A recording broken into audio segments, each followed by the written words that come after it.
Well, it's been over a century since Europe had that big scramble for Africa. But again, apart from all of that, since after independence for many African countries, the thing is that some of these countries, especially the Francophone ones, are still very much connected to their colonial masters. Neocolonialism or neo-imperialism, whatever name you call it, that's what we'll be unpacking today on VSA. I'm Sulaiman. Welcome.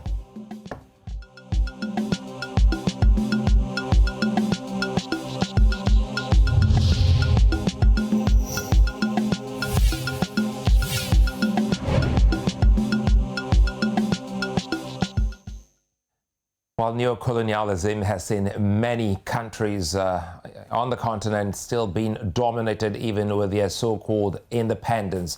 Now, if you look at it critically, between 1958 and 1961, many African countries declared independence from their colonial masters. Some of these countries, including Nigeria, Ghana, Mali, Senegal, Ivory Coast, and many others, had their independence, but still, maintain strong links to their colonial masters. Now, French colonies, known as Francophone nations, are believed to be most of the most exploited and controlled governments in the world.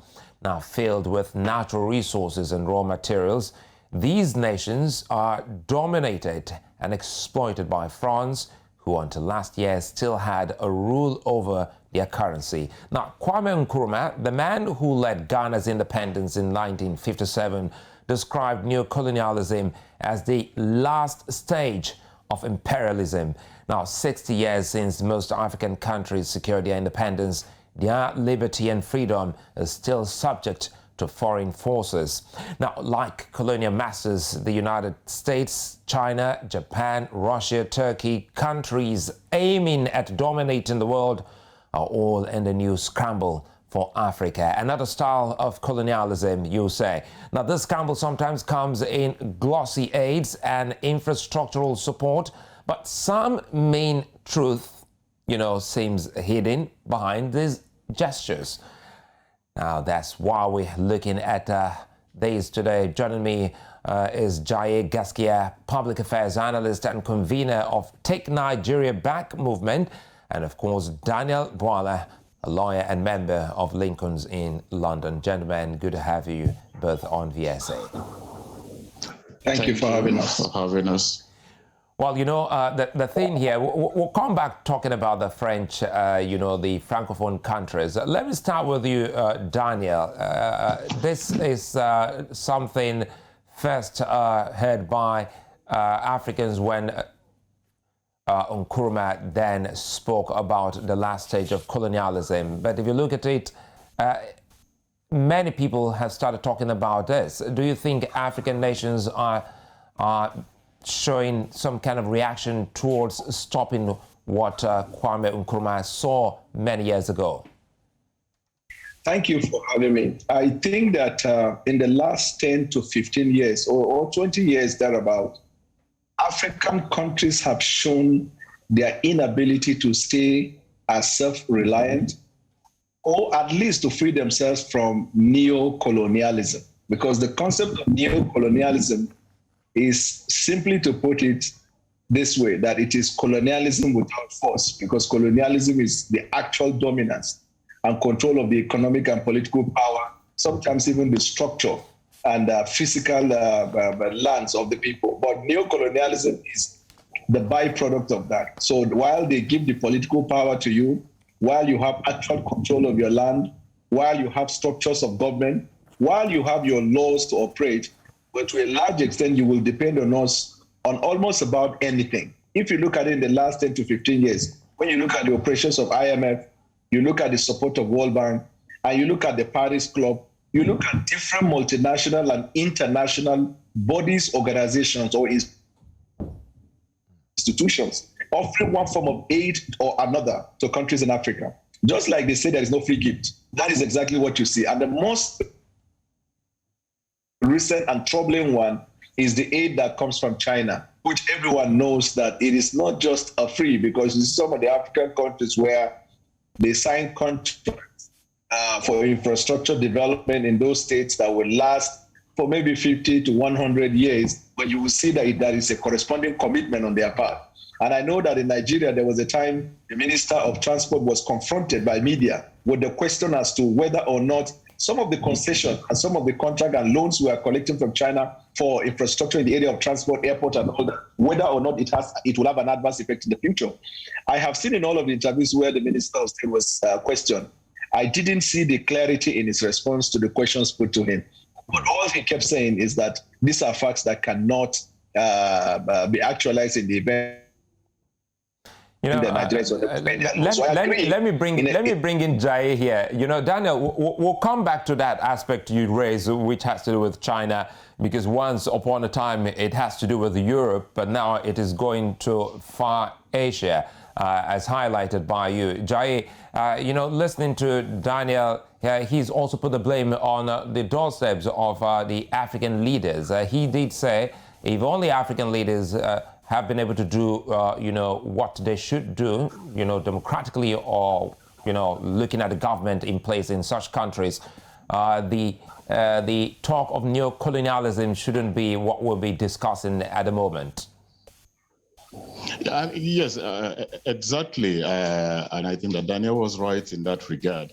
But the problem with neocolonialism and with African leaders is that, you know, within the context of the colonial experience, the colonial conquest, the colonial governance, the structures were laid for integrating the colonies to the colonies. So the economies were integrated and bound to the economies of the colonies. The emerging African elite were trained in the metropoles of the colonialists and the rest of that.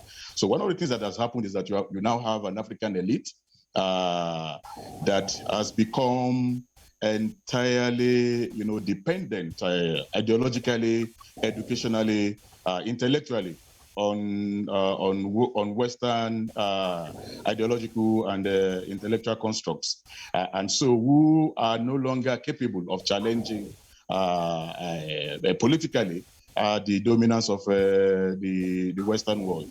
At independence, you still saw that some of the African leaders still had some room for maneuver. They had room to actually challenge, which is why it is possible now to talk about the Nkrumah and the rest of them. They had room to challenge the dominant ideas of the West, of the colonial masters. They had room because they were, to a large extent, they were intellectually, they had some intellectual room to maneuver, you know, ideologically. But the current crop of African leaders are those that have been really fully, you know, trained and weaned on the concept of neoliberal, you know, economics and liberal democracy.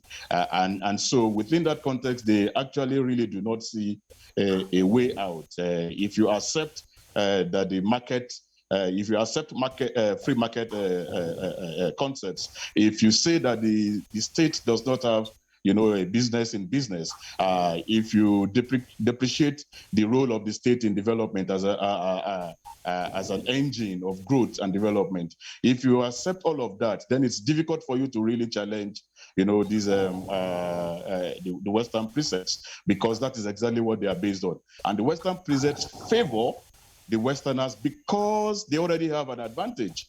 And so because they already have an advantage, free trade, for example, favors those who already have an advantage, who already produce goods and services that can be traded. And when the only thing that you produce really are raw materials, then free trade really does not favor you. So that's the challenge. We need an African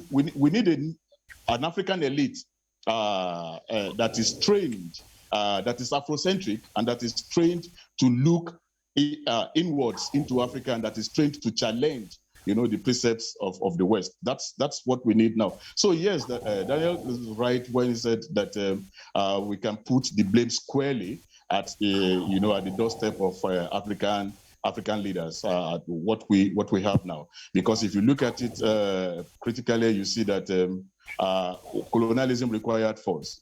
This is the real neo-colonial enterprise right now, when actually the hegemony of the West is intellectual and ideological and no longer requires the use of force to maintain. Let me bring in Daniel here. Daniel, looking at China, for instance, but again, before that, there are two key things that must be in place for this to happen. Listening to Jaiye, there must be the advantage over the other nation, and also there must be also a gap, an opportunity for the master or the colonial master to exploit. Now, looking at what China has been doing, spending billions already on the continent on its Belt and Road project. If you look at it critically, if there wasn't a gap in, the infrastructural, project of many countries on the continent, that wouldn't have given China the opportunity to come in. Now, let's talk about China making an incursion into the continent. Does that also mean a lapse in what we have seen in many African countries? Now, let's use the word corruption.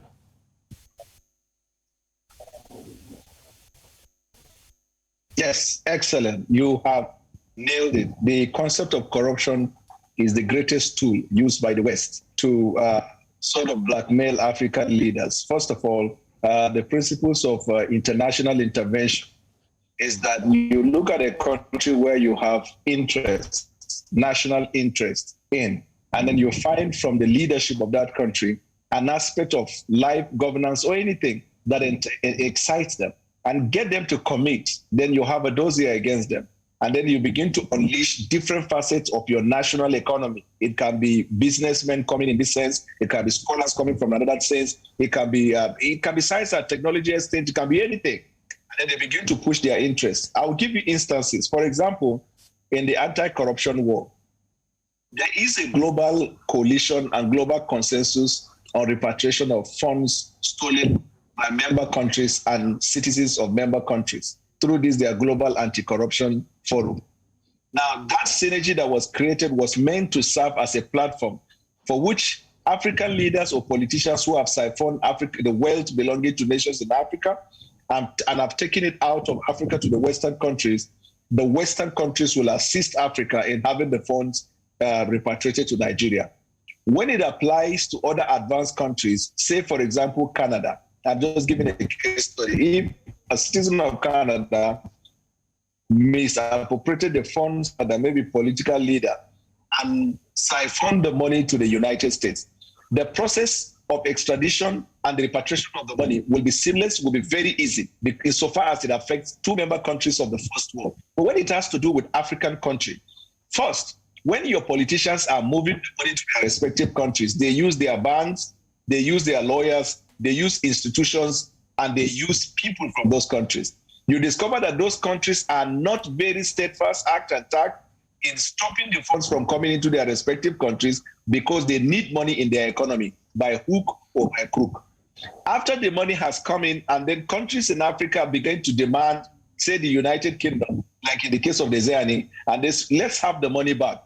They begin to spark up certain procedural rules, such as extradition cases, repatriation, and this will take 5, 10, 20 years in some cases, just give up. That money is their economy, and that money is working for them. Another case, if you look at Emerald scandal, when I was doing my master's in the UK, we did corporate governance. The Emerald scandal in the United States was a heavy corruption, discovery of high-end companies of the United States that crashed almost the economy and the Wall Street. Rather than locking the people up, convicting them, the government gave intervention, what they call the bailout, to bail out these countries and simply ask their chief executive to step down, thereby sustaining the economy and keeping jobs and employment. But when it has to do with a corrupt public official in Nigeria, the Western world will demand that the banks be closed down, the institutions be closed down, the individuals be convicted and sent to jail, whether or not it affects our economy and it affects employment. This is another way. You can take it up to education. if somebody is going to be employed or appointed in Nigeria, if he has a degree from Harvard, Yale, or Oxford or Cambridge, that person will be judged as fit and proper and will be required competent to lead, whether or not that is true. But if a Nigerian student or Nigerian PhD holder who does his PhD studies in Nigeria, however creative and mindful he is, you'll find that leaders in Nigeria may not give him the needed support. Why? Because that neocolonialist, the kind of thought mentality that anything good comes from abroad and anything bad is within. So there are so many ways in which they operate, whether consciously or subconsciously, whether as a strategy or taking advantage of the negligence and corruption in Africa. But in a way, while America is showing force in Africa, China is bringing in loan. And when comes along with the loan, their own people coming into the employment, you give them land to build, and you give them houses to stay. After a period of time, then you have the issue of colonialism. So neocolonialism always go ahead, and by the time the people are conquered in their thoughts, in their economy, in their politics, then the actual dominance comes. You know, Jaiye, listening to Daniel, he said something about, you know, the conquest, you know, of mind, thoughts, ideologies. And again, putting this on the table is also the guise with which they come into different countries. Now, what are those other things that African countries are missing out on? Because if you look at it, corruption, bribery, and even insecurity and wars are also some of the, you know, the tricks or games by which some of these countries have been held down by their former colonial powers.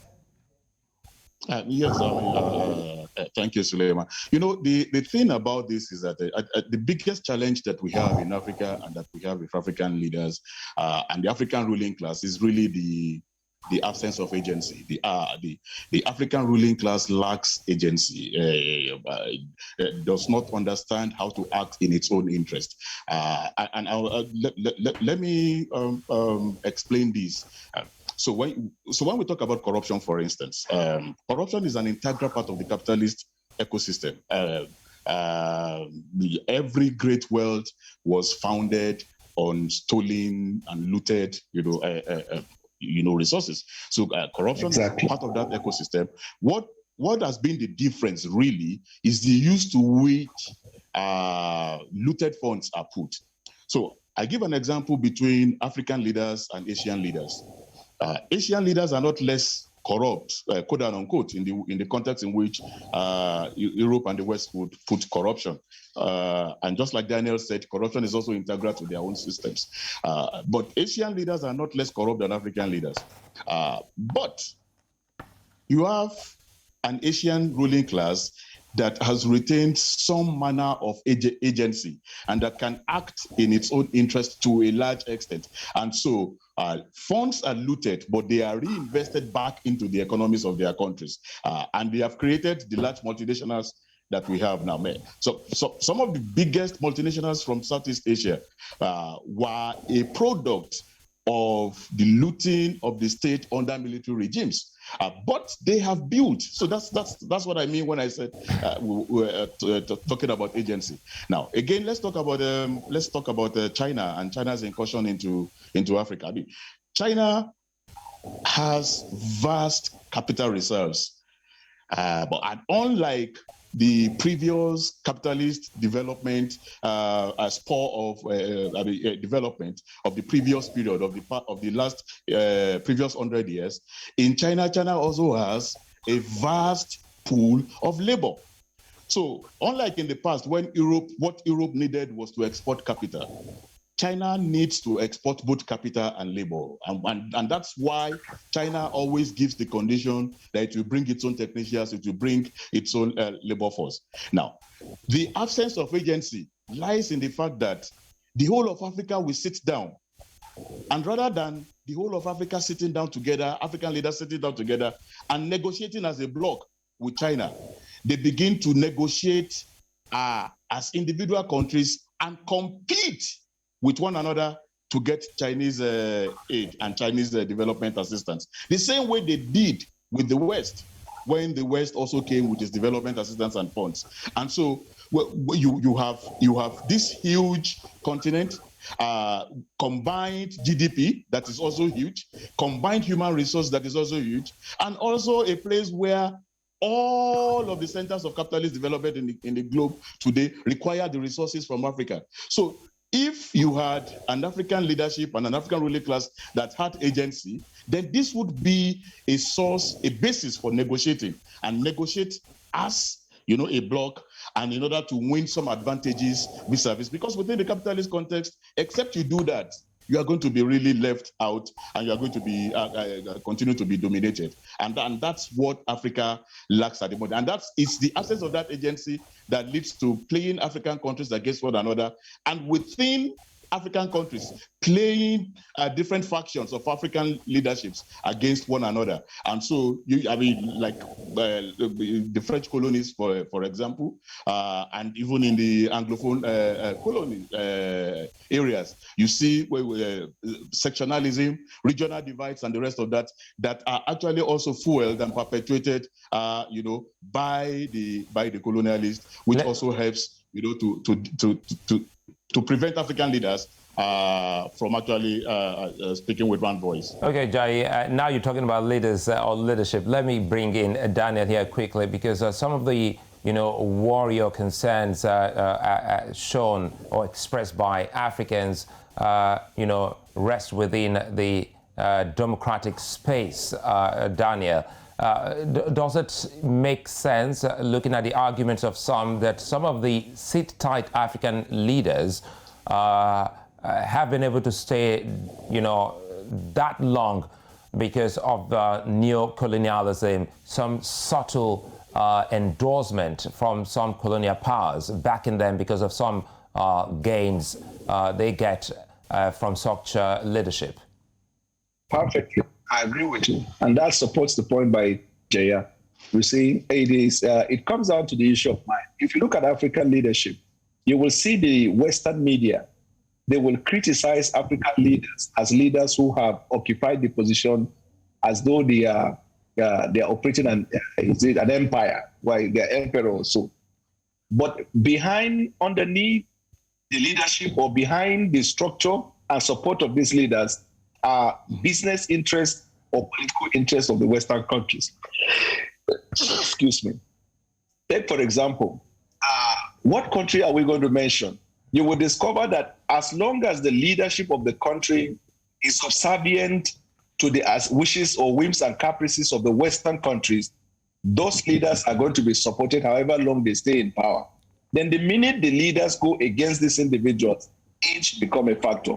But on our own part as Africans, we have also not taken advantage of the rights that we have and equality in application of the principles of God, democracy and good governance, to say that, look, we're going to do away with this type of leadership. And that's why democracy is not built in such a way that a leader will sit in that seat for 10, 15, 20 years. Only in Africa you find in some countries where constitutions are amended, a president will stay for up to 5 times or 6 times. You can never be creative with that kind of idea. When they go to advanced countries for global sovereignty, you find that the African leaders are going there to meet with their grandchildren. And some of these advanced countries, remember, they have control of the nuclear code. If you look at France, Canada, for example, you see youngsters as leaders in those countries. They are probably classmates at the time they went to university. They are Nigerian counterparts, or any African citizen counterpart with those individuals in their study days will probably somewhere in Africa looking for a job or banished to one side of the world. With the same idea, they had the same teaching, they had everything. But in Africa, we have given the West the enabling environment for them to perform their neo-colonialistic ideas, perspective, or even sometimes agenda. So we have not developed, we have not on our own. And I think that lays credence to the point Jaiye is saying, talking about institutions, structure. They are product of the same corruption, but what they have been able to do is they take advantage of that. Look at cybercrime and cybersecurity, for example. When cybercrime is perpetrated by members of the Western country, they call it cyber defense, cyber protection, and they say that it is, there's another concept they call it. But when it is performed by citizens of Africa, They either call it Yahoo Yahoo or they call it cybercrime. Now, these Yahoo Yahoo boys, for example, in Nigeria, who commit cybercrime, could have easily been convicted, number one. But this same set of people, because of the knowledge of computer and technology that they have, if they come from the Western world, you will find that there will be a program that will be organized, or a sort of structure, model program, whatever it is, to combat these individuals from Yahoo Yahoo or cyber criminals to now members of the intelligence communities of those countries to perform espionage or to perform cyber defense and cyber attack against their foreign counterparts. So it's all about the idea of mentality, but much more than that, we Africans who have had the privilege of going to the same schools with these individuals, we have not been able to take it that to the chin. And just like our military men that were taken to the Second World War, as soon as they came back, they began to canvass for nationalism. Our own political leaders who have had the benefit of having the same education, unfortunately, have not been able to come back and begin to apply those values so we can be free from this neocolonialism. Let me take another round with both of you before we go on a quick break. Jaiye, you know, listening to Daniel, one of the key things you can pick from his submission borders around, helplessness of some African leaders, and it comes to to a point where we be asking the question on how they emerge, because if they emerge through the people, then it will be almost impossible to have someone who is a puppet to some colonial master. Yeah, I mean, exactly. So the process actually matters here. And that's why institutions also matter. The process matters. How leaders, the process of selection of leaders, the process of choosing leaders, and actually more importantly is the process of socializing the new generation, because it is from there that also leaders emerge and the rest of that. And that in itself has been quite inadequate in the African context. And that's why African leaders don't invest in human capital development. It's for a purpose. It's in order to make the African leadership indispensable, to say that the African leader, without that African leader, that African nation cannot exist. And this messianic disposition. But the other part of this is also the fact that I have said, and it goes back to this issue of a lack of agency. The African ruling elite have retained a peasant consciousness. A peasant consciousness where, when you look at the horizon, the psyche of the peasant, of the ancient peasantry, you find a situation where the village, the farm, is where you get your resources. The village is where you invest your resources. So the village is home. Now, for the African ruling elite, their countries are their farms where they get those resources. Europe and the West remains their village, the home where they go to. It is why when they steal, they take it abroad, they invest it, they take it to those countries. It is why they scramble to get citizenship of those countries. It is why the African ruling elite gets married in their countries, impregnates their wives in their countries, and decides to go and give birth in those countries so that their children can acquire citizenship. So that kind of leadership is unable, to be patriotic, because the very notion of patriotism is alien to it. Europe is home, so it is patriotic and loyal to Europe. Africa is where you get your money, so you can devastate Africa. Now, and unless those who are the victims of their rule, that's the African people now, and the African working masses, and the rest of and the younger generation of Africa that is coming up, because Africa has a youth bulge. Unless begin to think, towards saying that, look, you want to build a home in Africa for yourself. And therefore, Africa then becomes the centerpiece. You become Afrocentric. Africa becomes the centerpiece of your organizing, of your political something. That's when leadership is going to change. That's when people are going to really come out and challenge, this current African elite and try to supplant them in terms of all right, Jaiye and Daniel, sorry to butt in there. We'll take a moment. We'll come back. We'll continue from where we left off.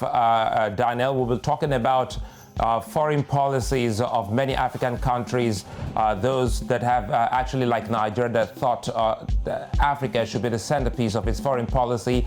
And also, we'll bring in one African leader who's no more, Muammar Gaddafi, who at a point in time wanted a united Africa, and see if this actually resonates with what we're talking about. That's when we return.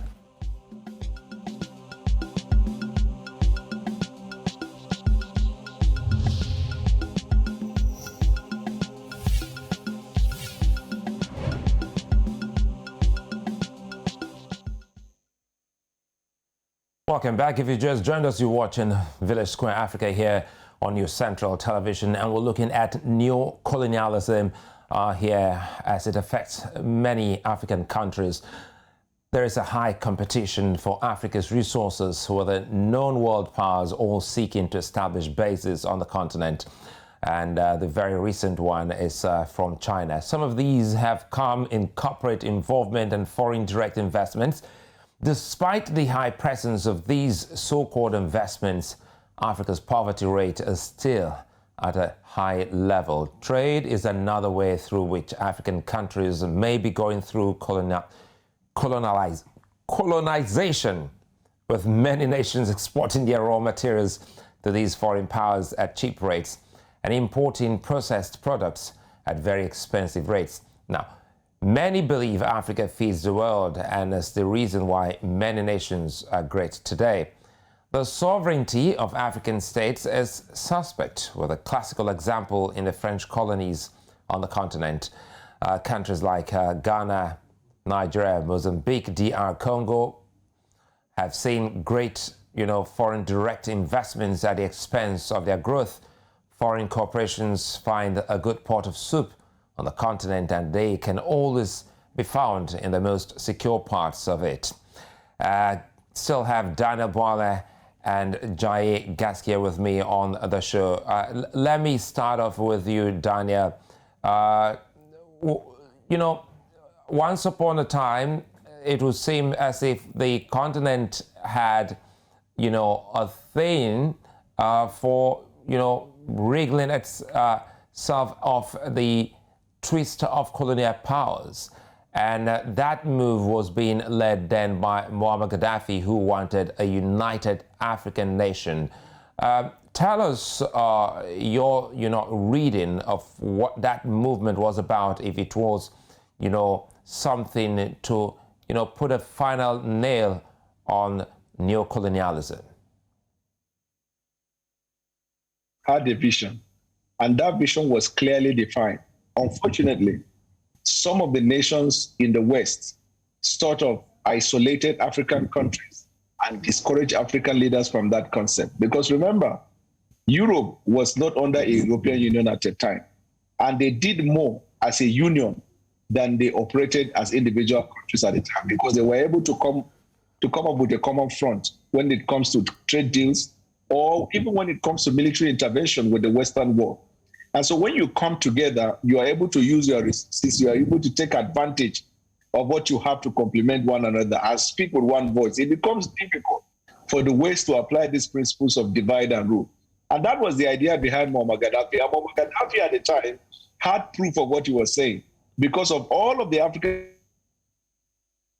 leaders during his time. He was seen, apart from the violation of human rights, he was seen as one African leader who has done more for his countrymen than some of the other African leaders in terms of economy, in terms of education and creating opportunities. His major problem was violation of human rights, and they took advantage of that. Because before Muammar Gaddafi started the concept of African Union, remember, England and the United Kingdom and the United States had a good relationship with Muammar Gaddafi insofar as it affects, the oil and some of the natural resources in his country. But at the time when that concept came, I remember, I don't know if it was Obasanjo, one of the African and Nigerian leaders, who sort of shut down the idea of African Union. And that was a missed opportunity in my view, because had Africa come together under the concept that was initiated by Muammar Gaddafi, probably, only God knows, we may have been able to come up with one common front to deal with the Western world in terms of trade, negotiation, when it comes to exchange, in terms of science and education, and in all other ramifications. Because the idea is that united, that general concept and cliche, united we stand and divided we fall. Unfortunately, Africa did not take advantage of that. And here we are today, that although we have what we call African Union, but how united are we as far as this idea is concerned? Okay, we are more in population, we have more natural resources, but we have less voice as far as global competition, as far as global intervention is. We can't even speak with the European Union, not to talk of speak to places like maybe China or the United States. So in my view, Muammar Gaddafi had a good, and don't expect that when somebody conceives an idea, that right from the beginning, the idea will be 100%. Had African leaders agreed with him, at least to begin the conversation, initiate something and see where they're able to go, probably as Africa, we would have been able to go far. Muammar Gaddafi, no doubt, during his time, did not come to the idea of neocolonialism. And he was quite there as a commander-in-chief in his country, watching over the interests of the people of Libya at the time. Sorry for that glitch, for our viewers. That glitch, we experienced a bit of, glitch on that connection to Daniel. But let me bring in Jaiye. Jaiye, listening to Daniel, is it too late in the day for African leaders to come together and see how they can have such a united union in place, all for the benefit of the continent?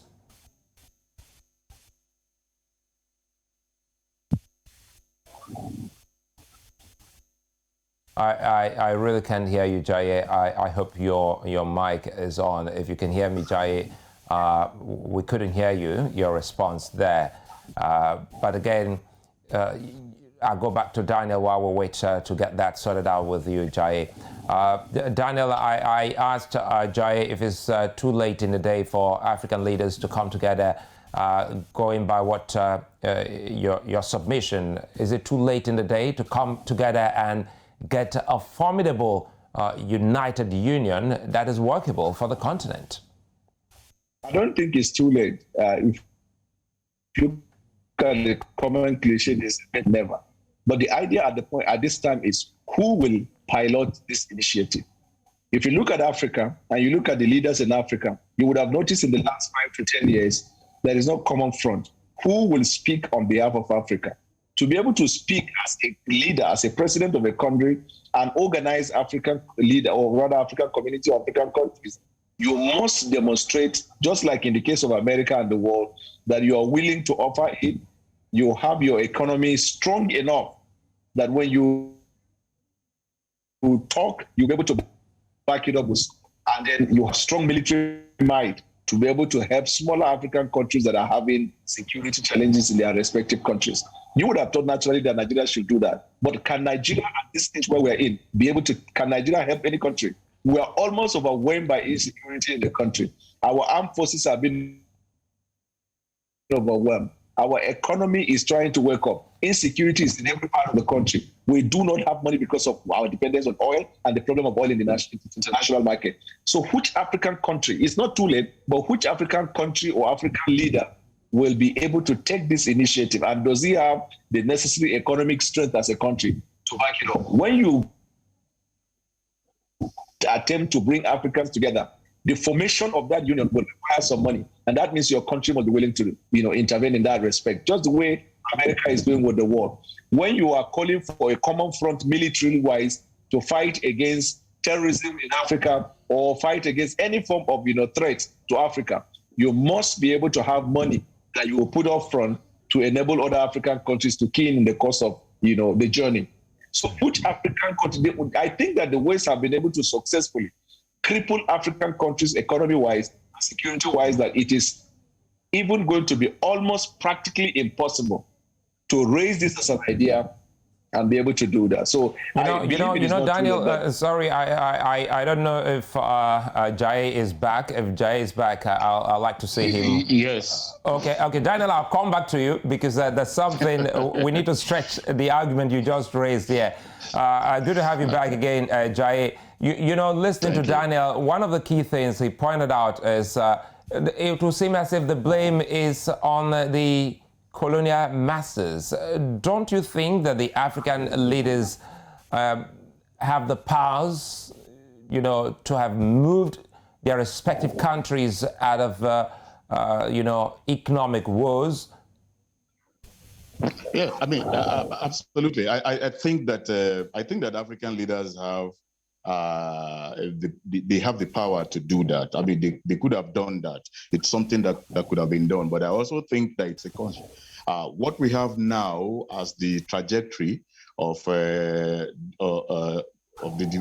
direction of the African leadership and the African ruling class is also a conscious choice by that African leadership. And that's why I agree with Daniel that, look, this current African leadership is incapable of orienting the continent towards a union of nations as well as a union of the peoples, because and to have an African unity actually requires building popular movements. It requires, political alliances across the continent. I don't know how many African political parties talk to one another, because that's the first place. I mean, if you don't share a positioning on an issue, it's impossible for you, to actually drive a process in a collective manner. And so it's part of the challenge that we face now. It's part of the things that we really need to do now, that as part of birthing that new African leadership is also that we need to also build, relationships across borders. So if you look at the European Union, and Daniel made an example of that. If you look at the European Union now, you have people are elected, for example, into the European Union Parliament from the different countries, but the different parties are also connected to one another, and that's why you can have the European Green, you can have the European Social Democratic Front, and you can have all of this, because so you can have a continental approach to issue, and that's what Africa lacks at the moment. African leaders are not talking to their own citizens. They are not building popular movements in their own countries. And if they are not doing that, they cannot build popular movements across borders. They cannot build, that kind of organic relationship with leaderships, with other African leaderships, and then with other African peoples. Yeah, we live in a situation where, these African leaders that preside over nations where citizens are divided on the basis of ethnicity and sectionalism by the same African leaders. These African leaders cannot build an African union and a unity of African people across the country, because the first thing is that if your own citizens, if all of your own people cannot be citizens, then there's no way you can build, that kind of unity across Africa. And so that's the challenge that we face right now, and that's what we really need, to look at. Let me come back to Daniel. Daniel, it has to do with who's to blame here. African leaders or the colonial powers, knowing full well, you said something about a very big army and a very deep, pocket when it comes to money to drive this process, which we saw in Libya at the time of Muammar Gaddafi, with the army as well as money, to the extent that at that time Libya could as well, give aids to other African countries. What are those things lacking? Because you've been asking the question, who bells the cat? Who's to lead this? And in the entire continent, you haven't been able to show us one leader who has the ball to lead the African Union and not the AU as it presently exists. Tell us those other things that you're looking out for, perhaps that can actually help the continent, kick off this movement. Yes, just like Jaiye said, and I agree with him 100%, when he talked about African leaders who are unable, first, to galvanize popular support in their own countries, but have had their own citizens divided along ethnic lines, sometimes religious lines. And it is difficult to translate that kind of concept into the Africa. Even if you look at trade, and like, for example, like what happened in Benin Republic the other time, the misunderstanding they had with Nigerians as far as trade was concerned. What was the intervention of government regarding that? There was a time when Nigeria was leading that, that challenge during the military era. And that was because 80% of the budget of Nigeria at the time during the military junta, 80% of the budget hinged on defense. So we had enough money to send military people to do peacekeeping. We also have enough money to support smaller countries. Remember what we were doing with Chad the other time in terms of providing powers to them. Do we have the capacity at the moment? And before you can think of stretching further to Africa to unite or to think about forging a common front, you have to first deal with the internal problem you have as a country. Like Nigeria, no Nigerian leader will come up with a foreign policy objective at this time that will go ahead of the imminent need that we have. Nigeria is on the precipice of a demise if you look at the kind of crisis that we find. And Nigeria is one of the fewest countries in Africa that should pilot this affair, not because we have population, because we have natural resources, and it is believed that for strategic reasons, the Western world found Nigeria as an easy instrument that can be used in forging or fostering peace or whatever in the African continent. So if you take away Nigeria, for example, do you look at South Africa? South Africa is having economic problem. If you look, do you go ahead to look at Ghana? Ghana is having challenge. Which other country? If you go to countries like Morocco and Egypt, some of these other countries, they are in Africa, but they actually do not consider themselves as being in Africa. They are more concerned as part of the Middle East. So it's very, very difficult. And most of the nations of Africa, their immediate problem at the moment is to deal with economic problems. One major problem that should have united Africa as one is this the concept of this phenomenon of terrorism across West African Sahel. And you see the ravaging effect of terrorism across Africa. It also started from the country where the man who conceived the idea of one Africa, started. If you look at Libya, the proliferation of arms, and then the movement of these herders. Climate change has also contributed to the insecurity. So many problems. To me, if you ask, I will tell you that Africa at the moment is overwhelmed. Our immediate problem is not even uniting Africa. Our immediate problem as respective countries in Africa is to solve ourselves from the imminent danger that is confronting us as individual countries in Africa.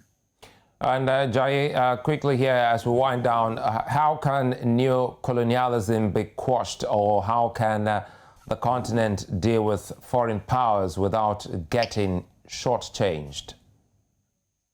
It's simply, we need to build a new generation of leaders, and reorient the African youths and the new African elite and make them Afrocentric. And I agree very with Daniel that the challenges facing individual African countries are very humongous. But I also believe that actually the solution to the problems facing individual African countries also lie in a unity of the African effort. That if African countries can actually unite their efforts, they will be able to amplify the quantum of the resources that they have. They will be able to deploy the resources in a more effective manner to solve common challenges across the African continent. But it takes leadership to do that. And so the challenge of the moment is creating that new leadership. But that will not happen except we reorientate the African mind. The African elite has to be intellectually, delinked from the West. It has to begin to believe in itself again and in its own ability to think rationally about its own context and to think rationally about how to solve its own problems without having to be dependent. I mean, you can borrow, but without having to be dependent on others. Because I mean, what is modernization really? The countries that have succeeded in modernizing globally are countries that have modernized on the basis of their own historical heritage, of their own knowledge, while borrowing and using, integrating what they have borrowed into the fabric of what is available. But in a situation where you completely disregard your own context, and you substitute this other context for your context, then that's the problem. It's the reason why, although we are having some of the most educated people running African countries today, but they were all educated in Harvard, educated in Oxford, educated at Cambridge, and they come back here and they want to do to exactly do what the Harvard School have said in the context of Nigeria without adapting it. So there is also that question of intellectual laziness, and that's what we need to address. The African people and African organizations, African mass movements need to actually see this as an existential crisis and begin to address the problem as such. Let's close with you, Daniel. Listening to Jaiye, it's a sore point we have come to, and it shows one thing: there's just no African leader to drive this movement. So as it stands, what should the continent be looking at? Well, my thinking is that because at the time when we had this renaissance in Africa, before the independence of the various countries of Africa, you remember, it was this younger generation of Africans, some of whom were trained abroad, like in England, in the US, and some were actually trained in Nigeria, but who had a generational thinking that began this idea of nationalism. And some pushed it further from nationalism to looking at African integration. They had the same thought, they shared the same mind, they had equal motivation. They were looking at Africa from the perspective of the future hopes and possibilities of Africa. Now, the current leaders in Africa do not have and do not share that kind of mentality. Either the motivation has died in them, or they are so engrossed in corruption that they do not have anything else in their mind to think of a united Africa. So to support what Jaiye said, what we need is a generational thinking. Young people across Africa to come up with that same idea of fresh thinking, fresh solution, motivation, and the idea to push forward. Now, it happened recently in Nigeria, in Lagos, when they had the NSAS. NSAS was it is like testing the microphone, they say the local parlance in Nigeria. They began the conversation for the Nigeria they wanted. And they push it through a concept that the United States Institute of Peace called civil unrest, where you can push an agenda within the confines of the law, and you stay on it in the street until the government is able to meet your demand. And I just came back last week from the United States when we had a meeting with the United States Institute of Peace. That is one of the models, the type of models that they are building across Africa and the world. They are trying, because there's a loss of confidence in African leaders. So they are looking at raising a generation of thinkers who will use non-violent civil protests to be able to force African leaders to resign in their respective countries for the purpose of having the emergence of a new generation of thinkers. In Nigeria, as we look at 2023, we are hoping that energy of younger people will begin to push the African agenda, so that if we're able to produce young generation of leaders in the National Assembly and in the executive positions across Nigeria, then there is the hope of a renaissance in Nigeria and in Africa as a whole. Well, it's a fine place for us to leave it, gentlemen, because looking at it, the intention of these foreign powers leaves a lot to mention. And on Village Square Africa here, we'll break more down and come to a better understanding of where Africa is as a continent. Many thanks to you, Daniel and Jaiye, for being such nice company. Stay with us on the square. There's more to come. And of course, I'll be back again tomorrow. Bye-bye. Thank you.